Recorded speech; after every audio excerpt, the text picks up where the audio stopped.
Morning everyone, and welcome to the Runpreneur vlog, where we discuss all things entrepreneurship and running. It is a very fresh, feels like -3 out here today, so wintry conditions, a little bit breezy, so pretty chilly today.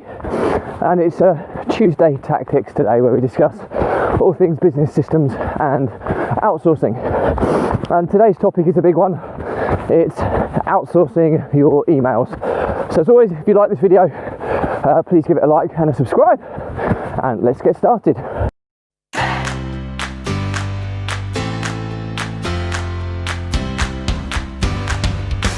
So, outsourcing your emails is a big one. Just to put a little bit of an understanding around this topic, is when I first started my journey in systems and outsourcing in the previous company that I co-owned.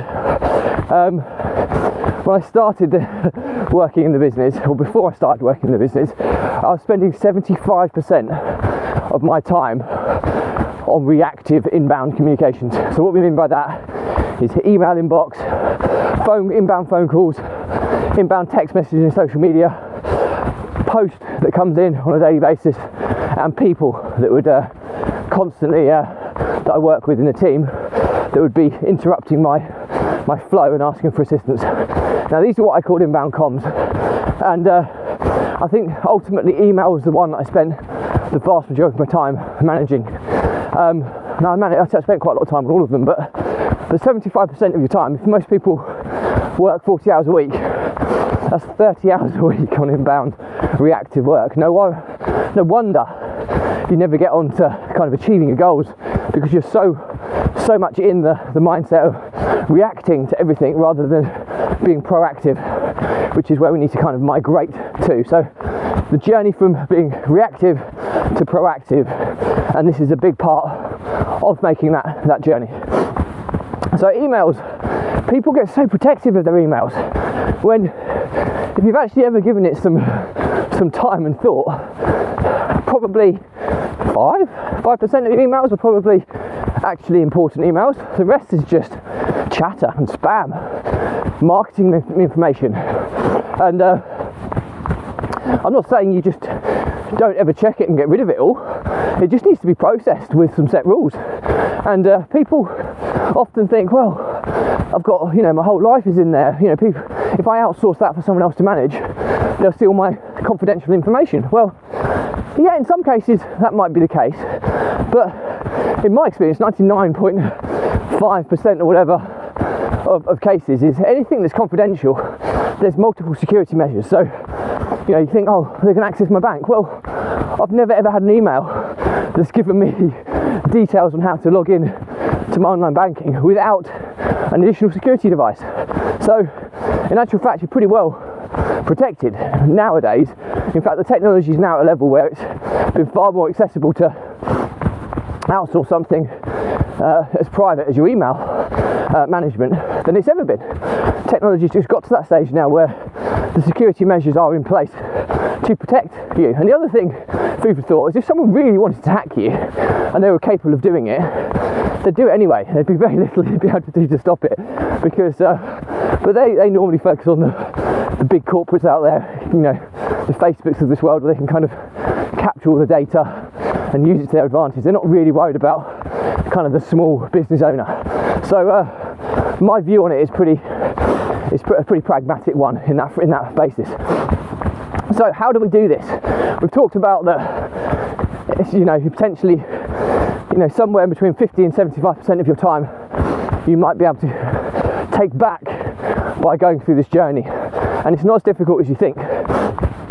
Ultimately, when you go through your emails, you might not feel it or you might not think it, but subconsciously you have a rule for every different email address that comes in, and all you're trying to do is get those rules documented so that somebody else can manage your account on your behalf. And if I gave you a prime example, my rules are pretty easy. I have rules for, accounts payable rules for each different business. So if it's an email related to one of the businesses and it's an invoice that needs paying, it gets processed in a certain way to make sure that it gets logged in the accounting software and it's paid accordingly. I have rules for marketing emails where I just put into a separate folder that I'll look through on my terms, usually when I'm offline, if I'm on a train journey or something, so I don't get cluttered with those things. I have a rule for sending emails into Asana for stuff that I want to see, because I don't check my emails.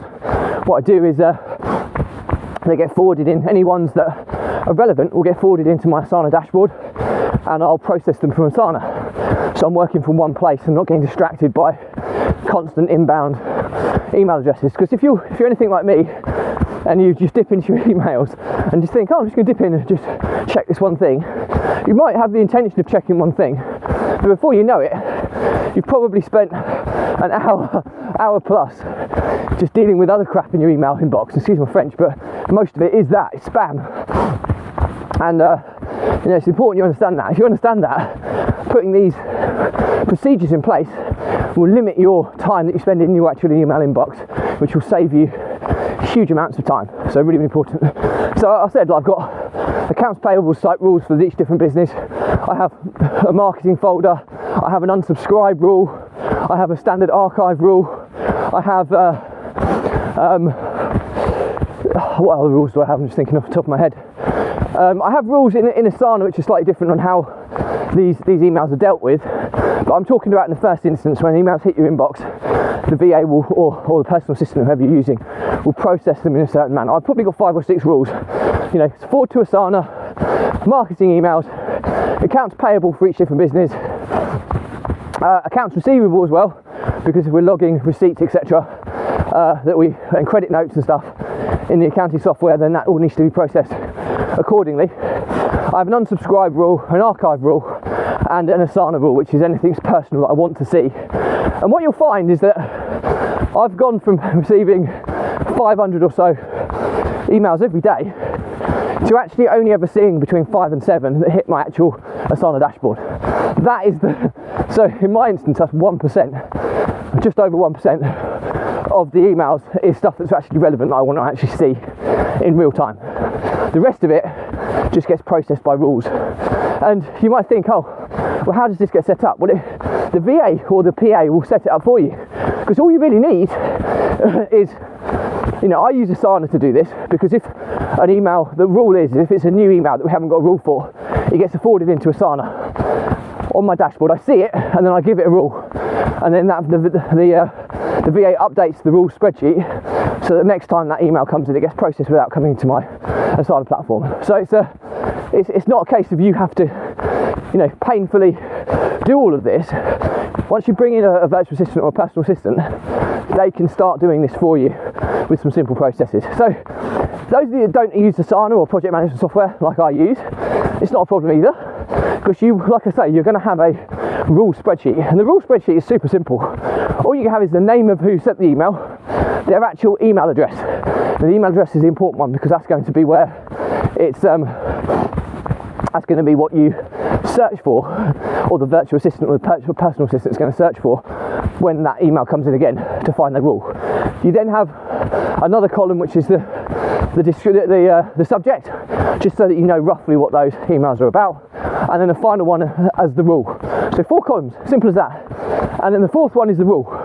Now, any new emails that come in, you're going to check that rule spreadsheet once a day, or maybe once a week to begin with, however frequently you want to do it. But once a day is probably better, because you'll keep on top of it easier.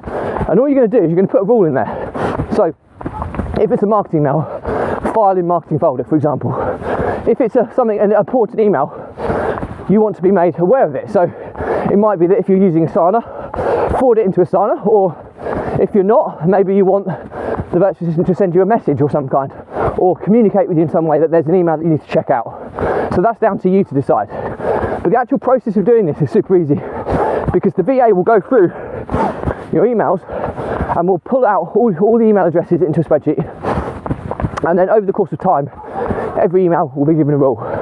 Now, one caveat to this process is you need to understand that don't worry about missing the odd email. And the reason I say that is because if it's something that's that important, that person will try and reach you through either another communication channel, or they'll send you another email. So in my experience, I've never missed anything, just been that important that the person hasn't tried to contact me again. So it's really important you understand that, because when you start this exercise, most of you have probably got thousands of unread emails in your inbox. I mean, my inbox operates at 0. Every day it's reset to 0 because it's cleared every day and I don't have to do it. But it probably takes a couple of weeks to get the rules and everything in place to be able to start seeing a significant difference. So you do have to persevere with it. But I would say you draw a line in the sand, you don't go back, or you might want to go a week back, for example. But anything further than that, just delete. Just archive everything. A week ago, there's the line in the sand. Archive everything before that date. Okay? And it's liberating doing it, believe me. It's scary, but liberating. Then pass access over to your virtual assistant or PA using a password sharing software like LastPass, and so they can access it without knowing your password details. And then when they're logged in, all you want them to do to begin with is add all of those emails into the spreadsheet using the same formula that I just mentioned. The name of the sender, the email address it's attached to, the subject, and then the final column is going to be blank, which is rule. Okay, if you're not using Asana, because when I start doing this with Asana, I'd have the email for the VA forward everything into Asana, and I'd put the rules in place from Asana, and then they'd update the spreadsheet themselves. However, if you haven't got that function in place, or functionality in place, which most of you probably won't have, then just fill in, once a day update that spreadsheet, and fill in the rule column for every email. And over the course of time, you'll generally find after about 2 weeks, you'll see a massive drop in the amount of email rules you have to deal with. To begin with, it'll be fairly overwhelming, but you've got to remember, every time you put a rule in place, you won't have to deal with that email again. So it's super time effective and time efficient to do so. So make sure you do that. And then over the course of time, you can tweak and iterate the rules as well. So if you miss something for some reason, or something comes in that you realise, well, actually I should have seen that, you can just go back into the spreadsheet and update the rule. Because every time any of that email hits your inbox, your VA or PA is going to be searching that spreadsheet for that email address. They'll find the email address, because it will be, I mean, my rule spreadsheet is probably, I don't know, thousands of lines long now, but it's a simple search. All the virtual assistant's going to do is Control F, which is find. They'll paste the email address into the search box, and it'll find that email address in the spreadsheet, and then they'll see the rule associated with it, and then they'll process it. And you might think this is going to take the VA ages. It does to begin with, but as they get on top of it, you'll probably find that they might only spend half an hour to an hour managing your emails every day, and they'll get super efficient at it the more they do it. And you know what? They really enjoy it as well, because I've had the same, I call it a PVA, personal virtual assistant, for years now. For 4 years, I think, or so. So the trust is there, and well, she does know huge amounts about my life, but she also knows huge amounts about the business and everything that we do. So as a result, she's turned into a super effective personal assistant, because she knows so much about what's going on. And that might be scary to many of you, but what's one of the golden rules as entrepreneurs is you have to learn to let go. If you don't let go, the pressure will build on you, you'll be the bottleneck, and you'll slow the growth of your business, because people are one of the key foundations of automating, outsourcing and growing a scalable business. So hopefully this has helped. So if I was going to summarise this episode, bear in mind that you can be spending up to 75% of your time on reactive activity, which isn't working towards your goals. You're reacting to other people's stuff. You're not dealing proactively with your goals. So understand that up to 75% can come from inbound distractions. Email is one of the main culprits of this. So you need to get it outsourced as quickly as possible. Number 2, how do you do it? Really simple. Set up your virtual assistant to have access to your email account using password sharing software. Something like LastPass would be my recommendation. Number 3, set up a spreadsheet with 4 columns. Name of sender, sender email address, subject, and rule. Okay, the VA, go back a week, anything in your email inbox, anything before that date, just delete. Well, don't delete, archive is the technical term, so that you can still find stuff if you need to. And then they will add all of those email addresses into the spreadsheet, leaving the 4th column, which is rules, blank. you will go in every day and update the rules column for all the new email addresses. It might take a bit of time for the first couple of weeks, but after 14 days, I guarantee you the volume will be so low. I mean, like I say, I get over 500 plus emails a day, and I see 5 to 7 now. So you think I've got down to 1% of the emails I actually see now. So it's hugely effective, because once you've put a rule in place for each email address, the next time that email comes in, the virtual assistant will deal with that. And don't worry about overthinking rules before you start this exercise, because as you go through the spreadsheet, you'll work out what you have to do with each email anyway, because you'll be doing it. It's almost like managing your emails from a spreadsheet to begin with. And once you've done that, then you'll actually find that you're only having to deal with a very small selection of emails. I'll talk in a separate episode about the second phase to this, because once you've got an email of a VA doing this or a PA doing this, the next stage is then how do you get them to respond on your behalf, and that's phase 2, and that's where it becomes even more game changing, because not only do I have my PVA clearing my inbox every day to get us down to 0, but they also respond on my behalf and deal with stuff based on templates and rules that I've set up over the course of time. And this is something that you evolve over the course of time. So I hope you found this episode useful.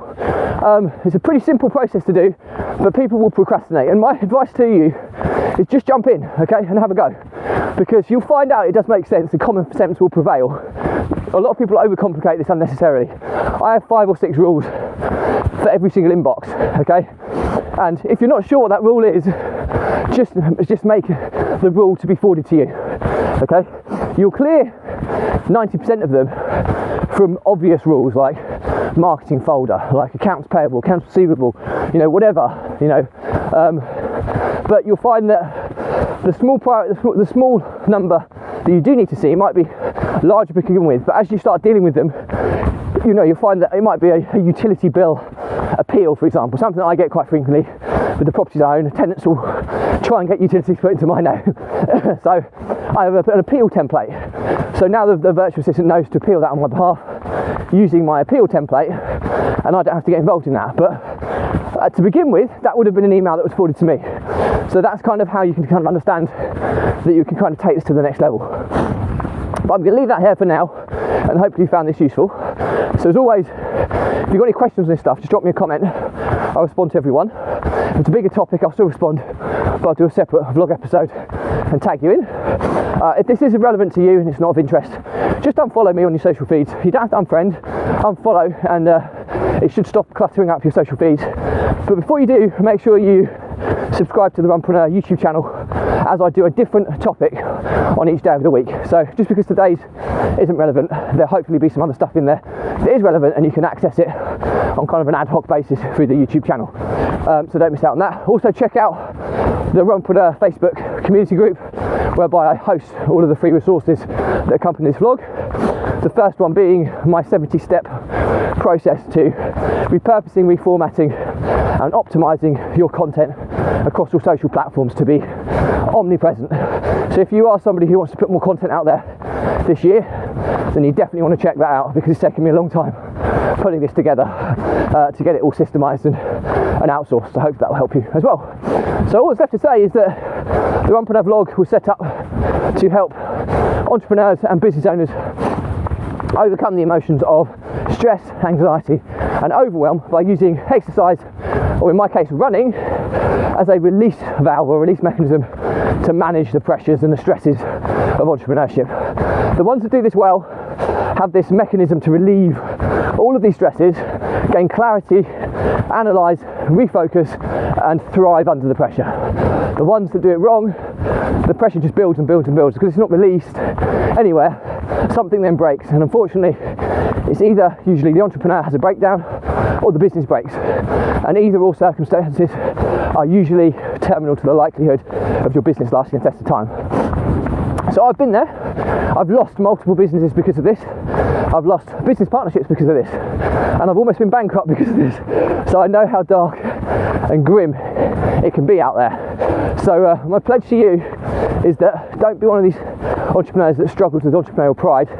There is support out there, and it's more readily available than you think. So if you are one of these entrepreneurs struggling, drop me a message and I'll jump on a call with you. And believe it when I say it, there's no sale, no catch or anything here. It's just I want to try and help and give you some advice on stuff that's helped me dramatically over the past few years. And I've had a few people take me up on this already, and hopefully we've made a positive difference to their life. And please don't be someone who's struggling with the same. So as always, that's pretty much it for me today. So remember, if you like this video, please give it a like and a subscribe. If you want to see more similar relevant playlists, please check out the playlist link below. And as always, stay positive, stay happy, and I'll see you tomorrow. Bye.